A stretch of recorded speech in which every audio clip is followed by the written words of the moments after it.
நீங்க சின்னவங்களோ பெரியவங்களோ இந்த ஒரு குணம் உங்ககிட்ட இருந்தா தேவன் உங்களை ஆசிர்வதிக்க விரும்புறாரு. பெற்றோருக்கு பயப்படாத பிள்ளை, பெற்றோருக்கு முன்னாடி நல்ல பிள்ளைன்னு ஒரு முகம், ஹாஸ்டல்ல ஃப்ரெண்ட்ஸ் கூட பிரைவேசில ஒரு முகம்னு ரெட்ட வேஷம் போடுவாங்க. அதே பெற்றோருக்கு பயப்படுற பிள்ளைங்க தான் எங்க இருந்தாலும் உண்மையா நடப்பாங்க. அதே போல நம்ம கர்த்தருக்கு பயந்து நடக்கணும்னு தேவன் விரும்புறாரு. அப்படி பயந்து நடந்தா தேவன் தரும் ஆசீர்வாதங்கள்.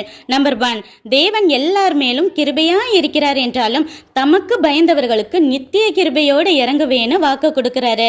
நம்பர் 2, கர்த்தருக்கு பயப்படுறவங்களுக்கு தான் தாம் தெரிந்து கொள்ளும் வழிகளை, அதாவது நம்ம வாழ்க்கை, படிப்பு, எதிர்காலம் குறித்த கலக்கங்களை நீக்கி நாம் நடக்க வேண்டிய பாதையை காட்டி நடத்துவாரு.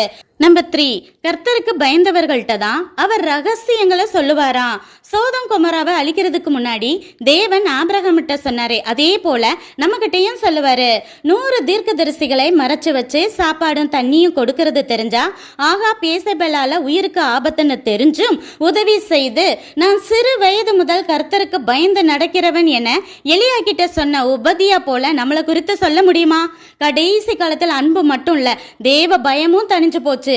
இனியாவது தேவ பிள்ளைகள் இருதயத்தில் தேவ பயத்தை தேவன் ஊற்றுவாராக.